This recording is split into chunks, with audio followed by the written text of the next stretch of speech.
그 어떤 10분보다 알찬 10분 뉴스하이킥 하프타임 주인장이십니다. 200만 요정 오윤혜 씨 나와 계십니다. 안녕하세요. 네, 안녕하세요. 우윤혜입니다. 반갑습니다. 예. 월요병을 다 사라지게 만들어드리고 싶네요. 아, 네. 충분히 그러실 수 있습니다. 김수미 씨, 오윤혜 씨 월요일 기운나게 해주는 분. 저는 주말이 딱 끝나면요. 육아가 끝나잖아요. 월요일에 출근하려고 아침에 딱 안전벨트를 매는 순간 너무 상쾌하고 아, 역시 나의 하루는 너무 상쾌 이러면서 월요일을 시작하거든요. 여러분들이 월요일이 힘드시다면 주말이 너무 편했다. 이거에 대한 반증이다. 이렇게 생각해 보시면 되겠습니다. 이렇게 둘이서 진행하는 건 일주일 만인 것 같아요. 맞아요. 네, 다른 분들과 함께 진행을 하기도 했고 또 금요일 날 오윤혜 씨 왜 안 나와요 하시는데 사실은 그때는 프리뷰 쇼. 아, 네, 프리뷰 쇼. 나름 댓글 보니까 반응들이 또 괜찮더라고요. 굉장히 좋았어요. 여러분. 그때 뭐 거의 10,000명 가까운 분들이 모여서 같이 들어주셨고. 그 자리에 앉았는데 유독 편안하더라고요. 의자가 그렇구나. 목받침까지 있어가지고 목 디스크가 걱정이 없어요. 저는 목을 한 번도 이렇게 뒤로 대본 적이 없는데 있었네요. 그렇습니다. 예, 북적북적한 시간을 보내셨고. 네. 자, 원래대로 돌아온 오늘의 하프타임. 오늘 하시고 싶은 이야기는? 오늘 또 재미있는 기사를 봤습니다. 대통령실에서 교생 김건희 때 사진과 그리고 편지를 공개했어요. 아, 네네네. 그러면서 제자들이 편지에 그동안 김건희 여사님이 음해에 시달려서 너무너무 마음이 아파서 눈물을 흘렸다는 내용이 있더라고요. 그래서 참 대통령실은 긁어 부스럼 만드는데 특기가 있다.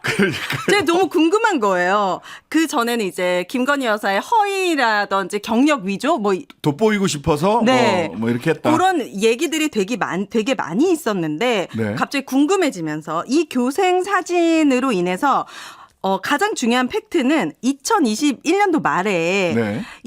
이분께서 김건희 여사가 서해대 시간 강사 이력서에 교생 경험을 넣습니다. 그런데 네. 교생 경험을 1998년 서울 광남중 근무라고 넣어요. 네. 그러니까 이거는 교육 실습이랑 교원으로서 전임 근무했다는 거는 그건 완전히 다른 엄연히 문제입니다. 사실과는 다른 건데. 근무가 아니죠. 네. 그러면서 허위 학력이 그동안 허위 경력이 뭐가 있었을까 궁금해지더라고요. 다시 한번 리마인드 할 때가 되었다.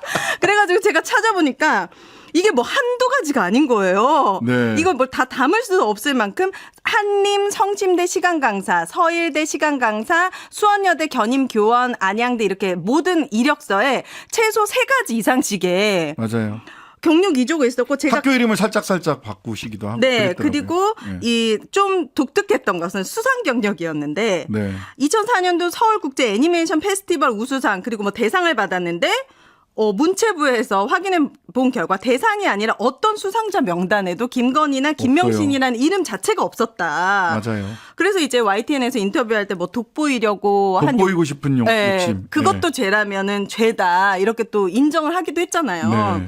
그래서 우리는 사실 누구나 돋보이고 싶어 하죠. 네. 하지만 거짓이나 위조를 통해서까지 돋보이려고 한다는 것 자체가 일반적인 사고가 아니잖아요. 그렇습니다. 저도 한 5군데 정도 시간 강사를 뛴 적이 있었거든요. 꽤 네, 오랜 네, 시간 동안. 실용음악과 뭐 이런. 네, 한 예, 7년 정도. 그때를 되짚어 보면은 이력서 한 줄을 첨부하기 위해서 이 경력 증명서를 첨부해야 되잖아요. 네. 그 경력 증명서가 예를 들어서 뭐 없어진 회사다. 그러면은 정말 아쉬운 소리 해가면서 발로 맞아요. 뛰어가지고 전화해서 막 죄송합니다. 막 해가면서까지 한 장 한 장씩 정말 힘들게 첨부했던 기억도 나고 그리고 우리가 이 이력서 한 줄을 위해서 정말 피땀을 흘리면서 노력하잖아요. 맞습니다. 예. 그런데 모든 청년들이 그렇게 살고 있어요. 당연하죠. 이 한 줄을 위해서. 그런데 보통 사람들은 이렇게 피땀 흘려서 노력하는데 누군가는 그런 노력을 비웃기라도 하듯이 이걸 위조해버린다? 이것 자체가 너무 놀라운 발상인 거예요. 한두 번이 아니다 보니까. 네, 그렇죠. 그래서 이런 비상식적인 일들이 일어나고 있는데 나와 우리 아이들이 살아갈 세상에 한 번도 송치도 되지 않고 네. 처벌받지도 않고 심지어 우리나라 기득권이 영부인까지 됐잖아요. 이게 웃지만 정말 씁쓸한 현실이거든요. 그러니까요. 그래서 첫 번째 지금 지적해 주신 포인트가 네. 대통령실 일 너무 못한다. 왜 긁어 부스럼을 왜 조금 이렇게 잊혀졌던 기억을 다시 확 뒤집어 그러니까요. 엎어주죠. 이렇게 좀 이렇게 가라앉고 있었는데 병을 네. 한번 확 뒤집어 가지고 다시 탁하게 만든 듯한. 네. 그다음에 저는 이 부분도 있습니다. 대통령실이 지금 적극적으로 국민들에게 알리고 해명해야 될 거는 네. 아까도 저희들이 길게 이야기를 했지만 도감청 의혹, 미군의 네. 여기에 대해서 뭐 동맹을 흔들려는 세력이 있다라고 해서 국민들이나 기자들을 겁주려고 하지 말고 사실관계를 정확하게 밝히고 또 사실관계가 다 정확하게 이거 외교관계고 도감청 문제이기 때문에 사실관계가 네. 100% 드러나는 거는 100% 불가능합니다. 그러면 제한된 사실관계 안에서도 우리가 할 말을 미국 쪽에다 하고 네. 이런 얘기 해야 되고요.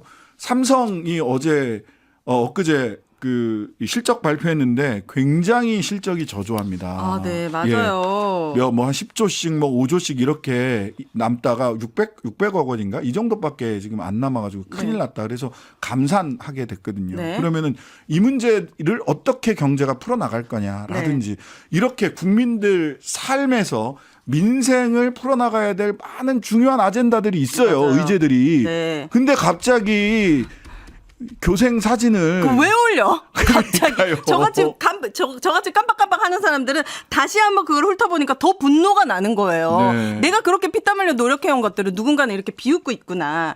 방금 말씀하신 것처럼 추경호 그분이 네, 최근에 네. 나와서 세금이 부족할 수도 있을 것 같다. 부족해요. 100% 네. 부족합니다. 아니 저는 그래도 많이 배우신 분들이고 나라 일을 오래 하셨던 분들이 그러면 세금이 이렇게 부족할 줄 모르고 그렇게 세금을 깎아주고 법인세라든지 네. 법인세, 부동산 관련된 부자 감사했죠. 네, 그리고 용산 이전 1조 몇 천억 넘게 이렇게 세금을 네네. 펑펑 쓰고 있는데 지금 국민들은 그 부분에서 의문인 거예요. 그런 부분에 대해서 어떻게 계산도 하지 않고 마음껏 해버렸는지 또 연쇄 이전하면서 국방부에서 네네. 2,200억 원인가 더 든다면서요. 네, 그 뭐 합참 이동하고 또 합참 때문에 또 다른 데 이동하고 계속 연쇄 이동을 하고 있죠. 그러니까 이동을 할 이렇게 수밖에 없는 거죠. 말도 안 되는 상황이 됐습니다.